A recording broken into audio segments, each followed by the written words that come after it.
Oncologist అనగానే మనకి ముందుగా గుర్తొచ్చే పేరు ఏదైనా ఉంది అంటే డాక్టర్ నూరి గారు. రీసెంట్ గా ఆంధ్రప్రదేశ్ నుంచి ఆయనకి అడ్వైజరీ పోస్ట్ కూడా ఇవ్వడం జరిగింది. క్యాన్సర్ రాకుండా ఉండాలి అంటే ఎలాంటి ప్రికాషన్స్ తీసుకోవాలి? రెండు రకాలుగా మనం అడ్రస్ చేయొచ్చు. ఇది 50% అయితే ట్రీట్మెంట్ 50%. తొందరలోనే క్యాన్సర్ అనేది భయపడే డిసీజ్ కాదు. తెలుగు వారందరికీ కూడా క్యాన్సర్ ప్రివెన్షన్లో, డిటెక్షన్లో, స్క్రీనింగ్లో ట్రాన్స్ఫార్మ్ చేద్దాము అని ఒక దృఢ సంకల్పంతో నేను ముందుకు వెళ్తున్నాను. మీరు not for profit NGO hospital పెట్టండి, I will help you 100%. Cancer రాకుండా ఉండాలి అంటే తినకూడని ఫుడ్ ఏంటో ఒకటి చెప్పండి. హితమైంది మితంగా తినండి. ఆంకాలజిస్ట్ అనగానే మనకి ముందుగా గుర్తొచ్చే పేరు ఏదైనా ఉంది అంటే డాక్టర్ నూరి గారు. సో ఈరోజు మనతో పాటు సుమన్ టీవీతో ఉన్నారు. రీసెంట్గా ఆంధ్రప్రదేశ్ నుంచి ఆయనకి అడ్వైజరీ పోస్ట్ కూడా ఇవ్వడం జరిగింది. ముందుగా ఆయనకి కంగ్రాచులేషన్స్ అండి. అమ్మా థ్యాంక్ యూ. మిమ్మల్ని కలుసుకోవడం చాలా సంతోషంగా ఉంది అమెరికాలో.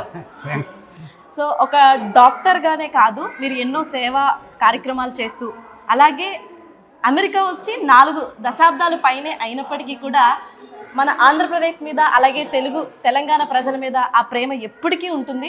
అందుకే అమెరికా వచ్చినా కూడా మన పాత రోజులు, మన పాత ఊరు, మన పాత మనుషుల్ని మర్చిపోరు అన్నట్టుగా ఆయన ఎన్నో సేవా కార్యక్రమాలు మనకి తెలుగు వారికి చేస్తూనే ఉంటారు. ఈ రోజున ఆంధ్రప్రదేశ్ అడ్వైజరీగా కూడా ఆయన ఎంపిక చేశారు, ఆయన సేవలు గుర్తించి. సో ఎలా అనిపించిందండి మీకు? థ్యాంక్ యూ అమ్మా.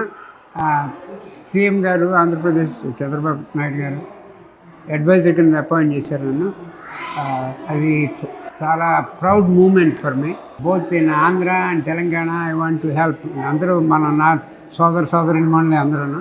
సో 2 రాష్ట్రాల్లో కూడా క్యాన్సర్ ట్రీట్మెంట్ని అభివృద్ధి చేద్దామని ఎన్నాళ్ళ నుంచో నాకు కోరిక ఉండలేదు. అమెరికా వచ్చి యాక్చువల్గా 50 ఏళ్ళు అయింది. ఎవ్రీ ఇయర్ 4 సార్లు మినిమం వెళ్తూ ఉంటాను ఇండియాకి.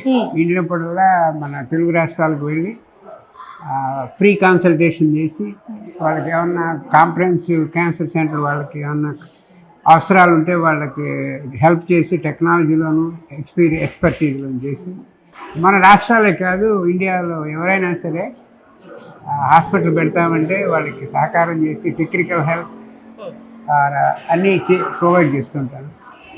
సో అక్కడ చదువుకున్నాను కాబట్టి ఆంధ్రాలో నేను అండర్ గ్రాడ్యుయేట్ చేశాను, కర్నూలు మెడికల్ కాలేజీలో మెడిసిన్ చేశాను, ఉస్మానియాలో ఎండి చేశాను, క్యాన్సర్ హాస్పిటల్లో పనిచేశాను హైదరాబాద్లో. సో అన్నీ నా హృదయంలో ఉంటాయి. అక్కడ ప్రజలు పడ్డ కష్టాలన్నీ క్యాన్సర్ పేషెంట్ నా హృదయంలో హత్తుకుపోయింది. ఎందుకంటే అక్కడ చదువుకున్నాను, నేను ట్రీట్ చేశాను. సో అటువంటి పరిస్థితి నుంచి ప్రజల్ని బయటపడేయాలి అనే కోరిక నాకు ఎప్పటి నుంచో ఉంది. సో అమెరికాలో ఏ టెక్నాలజీ నేను కనుక్కున్నా ఇక్కడ వాడటమే కాదు, ఇండియాలో కూడా మనకు వాడాలని కంటిన్యూస్గా టెక్నాలజీ ఎక్స్పోర్ట్ చేస్తున్నాను నేను. ఇక్కడ ఏదైతే కొత్త విషయాలు వస్తాయో అక్కడ మన వాళ్ళకి అందుబాటులో ఉండాలి. అది సో ఒకరోజు తొందరలోనే క్యాన్సర్ అనేది భయపడే డిసీజ్ కాదు అని చెప్తూనే వస్తున్నాను మన వాళ్ళకి. ఇంకా కంటిన్యూ చేస్తాను. ఎవరికి ఏ హెల్ప్ కావాలైనా సరే నేను చేసేందుకు రెడీగా ఉన్నాను. ఇప్పుడు ఈ పొజిషన్ వచ్చింది కాబట్టి హాస్పిటల్ అన్నింటికి వెళ్ళి రివ్యూ చేసి ప్రోగ్రామ్స్ ఏ రకంగా వాళ్ళకి సపోర్ట్ చేయగలమని గవర్నమెంట్కి రిపోర్ట్ చేస్తాను నేను. అలాగే హైదరాబాద్లో క్యాన్సర్ హాస్పిటల్లో నేను చదివాను, పనిచేశాను. సో దాని పరిస్థితి కూడా నాకు తెలుసు పూర్వం. ఇప్పుడు బాగా ముందుకు వచ్చింది అది కూడా. దానికి కూడా నేను ఎంతో సహకారం చేయాలని నాకు పట్టుదల ఉంది రెండింటికి. సో తెలుగు వారందరికీ కూడా అన్ని రకాలుగా క్యాన్సర్ ప్రివెన్షన్లో, డిటెక్షన్లో, స్క్రీనింగ్లో, ట్రీట్మెంట్లో అన్ని రకాలుగా ట్రాన్స్ఫార్మ్ చేద్దాము అని ఒక దృఢ సంకల్పంతో నేను ముందుకు వెళ్తున్నాను. సో అలాగే సార్, ఇప్పుడు అంటే అమెరికా వచ్చి ఇన్ని సంవత్సరాలు అయినప్పటికీ కూడా చాలా మంది ఇక్కడ సెటిల్ అయిపోవడం, వాళ్ళ పిల్లలు, వాళ్ళ లైఫ్ స్టైల్, ఇక్కడున్న కల్చర్ అలా అలవాటు పడిపోతూ ఉంటారు. దగ్గరగా మీరు అన్నట్టుగా 50 సంవత్సరాలు అయింది. ఇంత పొజిషన్, ఇంత డబ్బు, ఇంత హోదా, ఇంత పేరు, మీ దగ్గర ఉన్నటువంటి నాలెడ్జ్ ఇంత ఉండి కూడా ఎంత ఎదిగినా కూడా ఒదిగి ఉండాలని చెప్పి అసలు ఆ నడవడికి ఎలా వచ్చిందండి మీకు? ఆ నడవడికి ఎలా వచ్చిందంటే నేను అక్కడ కష్టాల నుంచి బయటకు వచ్చాను.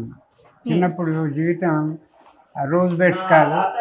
సో కష్టాల మీద మా చిన్నప్పుడే మా ఫాదర్ పోయారు. నేను 4 ఏళ్ళు 5 ఏళ్ళప్పుడు. మా బ్రదర్స్ మా మదర్ పైకి పట్టుకొచ్చారు. కష్టాలతో చదువుకోవడం ఎలాగో తెలుసు. తర్వాత మెడిసిన్ అయిన తర్వాత పేషెంట్లు పడే బాధలు బాగా అతుక్కుపోయినాయి నాకు మనసులో. ఎస్పెషల్లీ క్యాన్సర్ పేషెంట్లు పడే. సో ఎట్టి పరిస్థితుల్లోనూ మన పేషెంట్లకి అడ్వాన్స్డ్ ట్రీట్మెంట్ ప్రొవైడ్ చేయాలి అనేది ఒకటి గాఢంగా నిలిచిపోయింది నా మనసులో. నేను వచ్చినప్పుడల్లా ఇక్కడికి అమెరికా రాగానే ఒక కొత్త టెక్నాలజీ కొత్త విషయాలు కనుక్కుని వెంటనే ఇండియాలో ఇంప్లిమెంట్ చేసేవాడిని నేను తీసుకెళ్ళి. డాక్టర్లు ఎవరైనా వస్తారంటే వాళ్ళకి ఇక్కడ ట్రైనింగ్ ఇప్పించి అక్కడికి పంపించేవాడిని ఇక్కడ. అలాగే బసవతారకం ఇండో అమెరికన్ హాస్పిటల్ కూడా ఎన్టీఆర్ గారితో పాటు నేను శంకుస్థాపన చేశాను. ఇప్పుడు చక్కగా నడుస్తుంది. బాలకృష్ణ గారు చక్కగా నడుపుతున్నారు దాన్ని. అలాంటి హాస్పిటల్నే విజయవాడలో కూడా పెట్టామని చంద్రబాబు గారు ప్రామిస్ చేశారు. దానికి కూడా ఎంతో సహకరిస్తాను నేను. సో ఈ క్యాన్సర్ అనేది ఒక రకమైన వ్యాధి ఏమిటి అందరూ భయపడతారు. ఆ భయాన్ని మనల్ని తీసేయాలి. మన ప్రజలకి మంచి ట్రీట్మెంట్ అందుబాటులోకి రావాలి, యాక్సెసిబుల్గా ఉండాలి, అఫోర్డబుల్గా ఉండాలి. ఓకే, ఆ 2 ఉద్దేశాలతో నేను ఏ హాస్పిటల్కి వెళ్ళినా కూడా అవే చెప్తాను. మీరు not for profit NGO hospital పెట్టండి, I will help you 100%. Cancer గురించి అంత అవగాహన ఉన్నవారు అసలు క్యాన్సర్ రాకుండా ఉండాలి అంటే అసలు ఎలాంటి ప్రికాషన్స్ తీసుకోవాలి? అవి కూడా నేను ఎంతో ప్రమోట్ చేస్తున్నాను. ఇప్పుడు ఏమిటంటే మనకి 2 రకాలుగా మనం అడ్రస్ చేయొచ్చు క్యాన్సర్ని.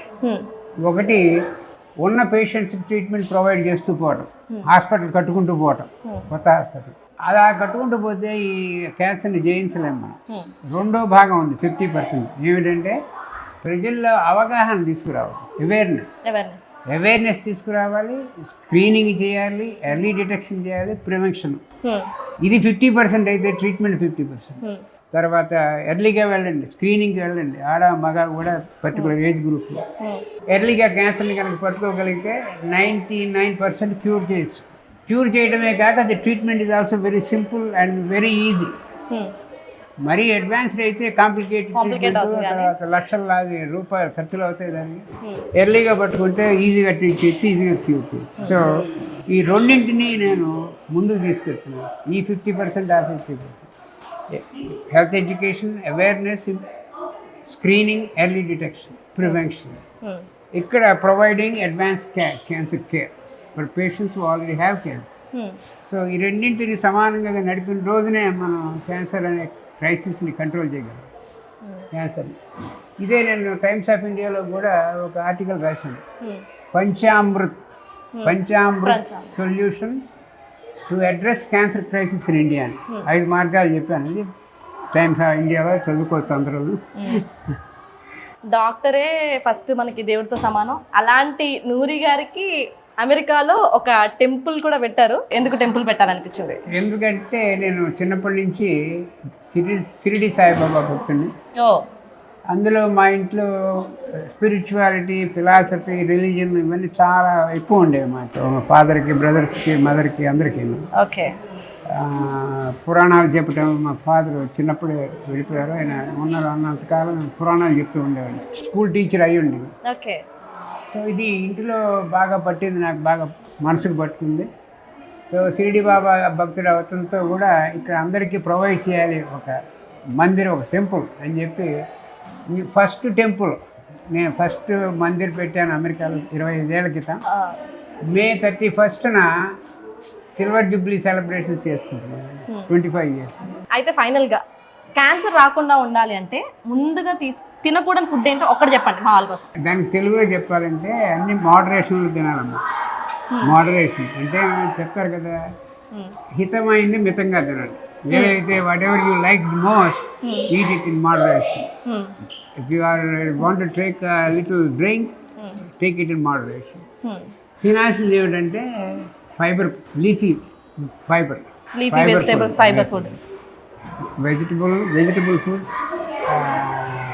ఫైబర్ ఫుడ్, తినకూడదు ఏంటంటే ఫ్రైడ్ ఫుడ్స్ ఫ్రైడ్ ఫుడ్స్. తినకూడదు, బాగా ఆయిలీ ఉన్న ఫుడ్స్ తినకూడదు, తర్వాత స్పైసీ ఫుడ్స్ బాగా స్పైసీ ఉన్నవి తినకూడదు. Everything is in moderation is the key. ఇంత అంటే డాక్టర్కి ఎంత చదివినా మనకి ఎన్ని తెలిసినా కూడా మనకంటూ ఒక ఫుడ్ ఇష్టం ఉంటుంది. మీకు ఇష్టమైన ఫుడ్ ఏంటి? Tamarind rice. ఓ పులిహార. నిజంగా పులిహార అంటే ఎవరికి ఇష్టం ఉండదండి.